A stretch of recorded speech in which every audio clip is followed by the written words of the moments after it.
If you told me a few years ago I would be teaching at a college in Canada, I would have laughed off. I had no formal teaching experience. But here I am, teaching students, designing lessons, and loving it. And since I shared my journey on LinkedIn, a lot of people have reached out to me to ask me about my teaching experience and how I got into it. Some have strong teaching backgrounds from their previous countries, and some have no formal teaching background like myself, but have years of professional experience. And this video is for both. Today, I want to share how I got started, what the process looked like, and why you would be more qualified than you think. So, I didn't plan on becoming a teacher. Like, not at all. It actually happened by accident. I was born and brought up in India, and I did my graduation in computer application and then did my postgrad in media studies. And after that, I worked in India in the advertising technology industry for a decade. After that, we moved to Canada with family, me, my husband, my two kids. And as it happens with everybody, I struggled for a good 2.5 years. I couldn't break into my industry. I was having coffee chats, networking, applying. I was just trying to put myself out there.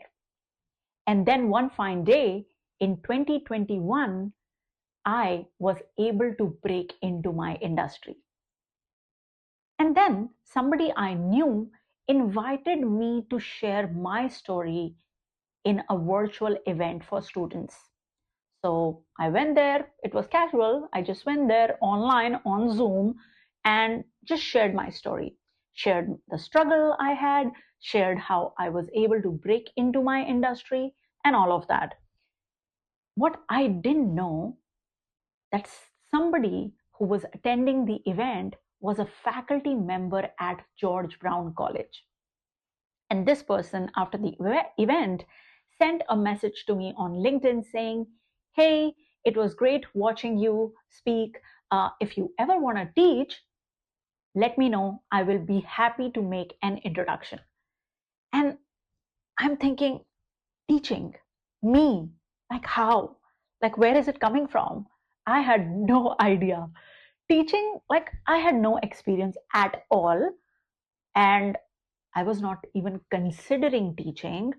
So it was completely off my radar. But as I always stay curious, I replied and I said, I'm intrigued and would love to chat. So we had this coffee chat, but I didn't do anything about it for a couple of months and let it sit there. And then when I thought that I was ready to kind of, okay, have an introduction, this person took my resume, shared it with the hiring manager or the decision maker, and he put me right in front of the decision maker. Even at that time, I had a chit chat, and then I didn't do anything about it for a couple of months. And then one fine day, I get this text message saying, "Hey, we are looking for a teacher to teach a marketing course. Would you be interested?" And I was like, okay, let's give it a shot. Let's do this and see where it goes. So the reason I'm telling you all of this, because I want you to look at a couple of things that are important. Number one, I was not looking for teaching or even considering, but I was always putting myself out there. I was speaking at events. I was writing or sharing content, making videos on LinkedIn. I was going to colleges to do a guest speaking sessions. I was already putting myself out there, so there were enough chances and instances for people to look at my skills, to see how I communicate, to see What stories do I have to share? And there, they got a chance to see something in me that probably I didn't see in myself. Second, I was always networking and having coffee chats, even when I was employed and employed in my field. So then, there, that also changes the way opportunities show up in your life. It wasn't a clear, I found a job, applied, and all of that, but it all happened because I was visible to the right people at the right time. I was showing off or showcasing my skills all the time. So even when I didn't believe in myself or I didn't even think anything about it, there were other people who could identify those skills and share those opportunities with me. Now, even though this opportunity came to me by kind of an accident, I didn't just sit there, said yes, and show up to teach. I knew I didn't have a formal teaching background. Uh, and frankly speaking, I had nothing on my resume related to teaching. And the college knew that too.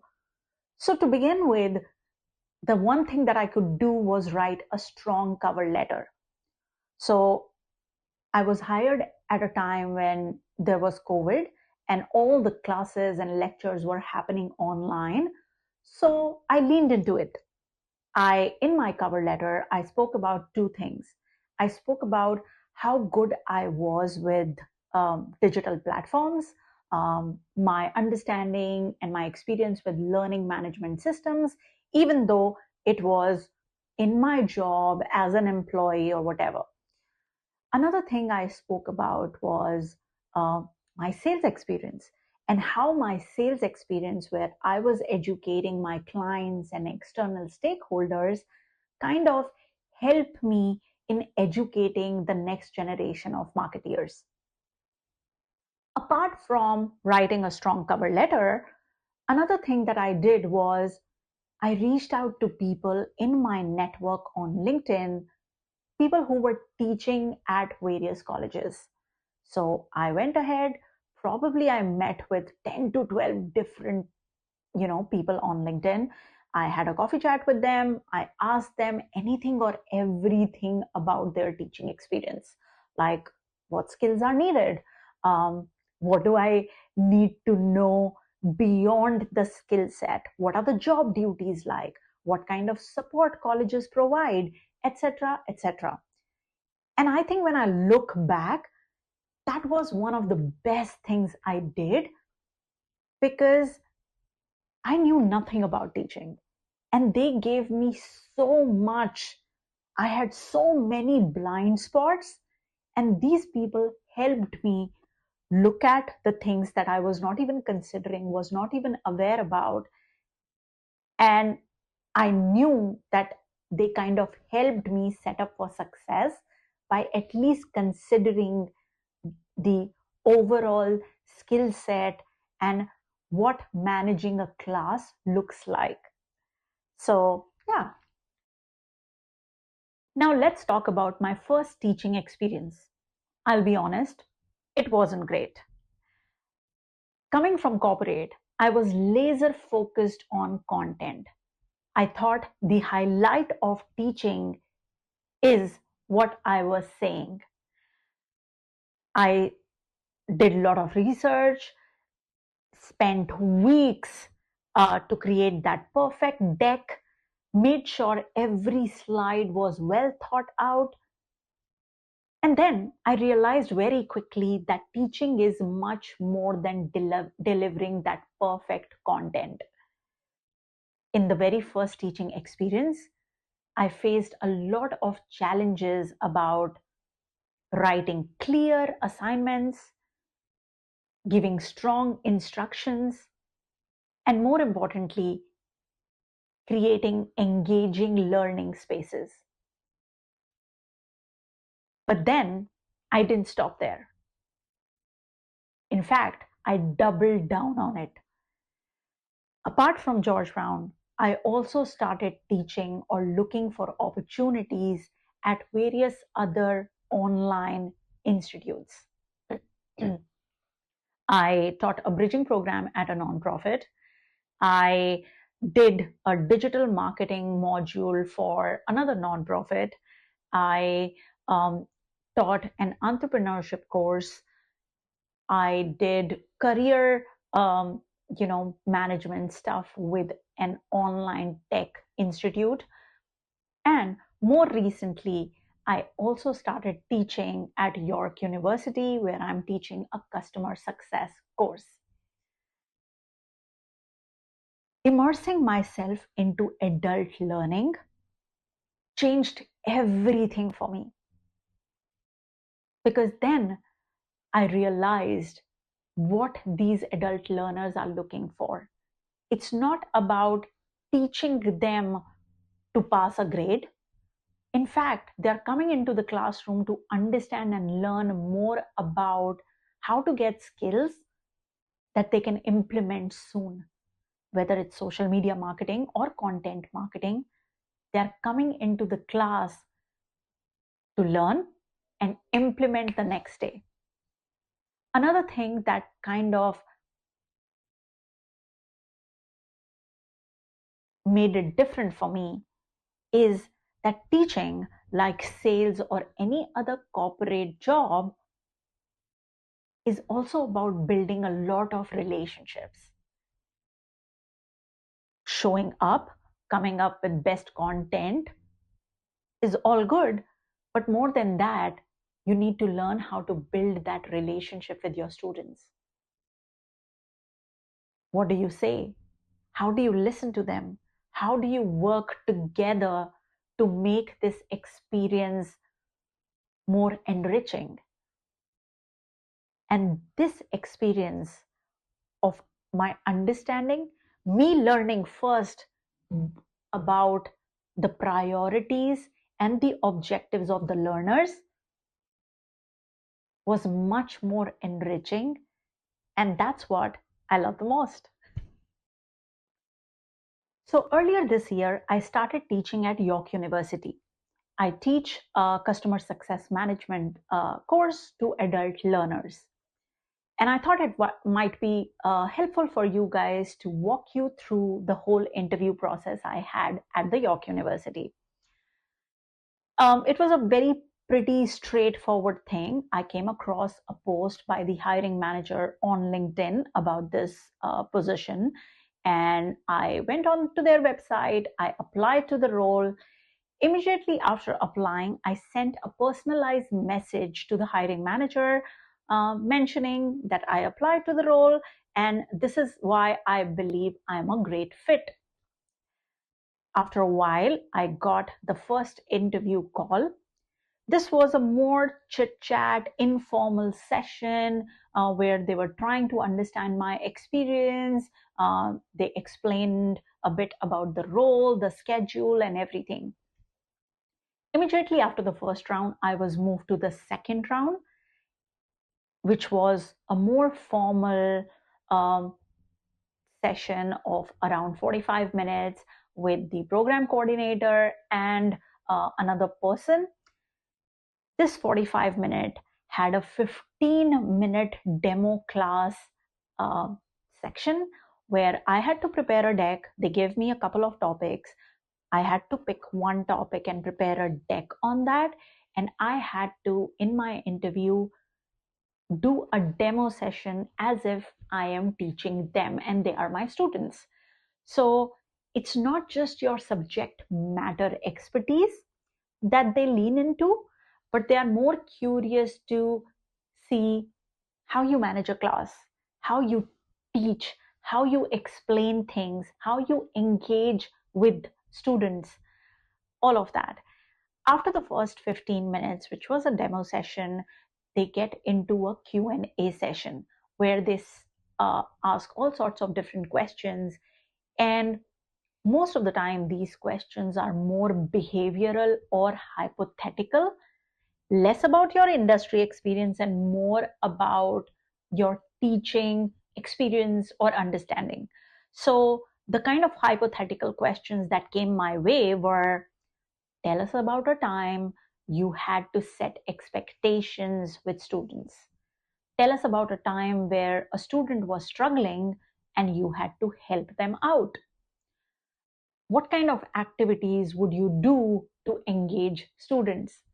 How would you make sure that students follow the deadlines and uh, you know turn in their assignments on time? So if you are preparing for such an opportunity, make sure that you think about the real world situations or um, challenges that might come in your way while teaching, rather than just focusing on your subject matter expertise. After this round, they asked me for references, um, one from my teaching background, and I shared the George Brown reference because that's where I was teaching. And they also asked for another reference for my industry, for my industry experience. And let me give you a heads up as far as ref checks in Canada are concerned. The ref checks in Canada are very thorough. Most of the time, they will reach out to your references either via email or via a phone call or a Zoom call. And they'll take around 15 to 20 minutes to ask about you in detail. So keep this in mind. Whoever's name you share as references, make sure that those people are ready to talk about you and your work in detail. And yeah, this is how, after that ref check was done, this is how I was officially uh, got into York University and started teaching there. I hope this experience is helpful for you. Now, here is one thing I have realized after all these years of teaching. Not everyone may see themselves as a teacher, but I truly believe that everyone has something to teach. You may not know how to design classroom activities or put together instructions, and honestly, all that can be learned. But if you genuinely love sharing what you know, you like explaining ideas, you like breaking things down and giving someone else a chance to have that aha moment, you should definitely give teaching a try. Maybe you are an experienced teacher and trying to find your footing here, or you have never been into a classroom but have tons of industry experience. There is space for you in adult learning. I hope this video gave you a little bit of clarity, confidence, and inspiration to explore this path. If you have any questions, feel free to drop them in the chat below and I'll be happy to answer them. And if you know somebody who's considering teaching, share this video with them. Thank you so much for watching, and I'll see you in the next one. Bye.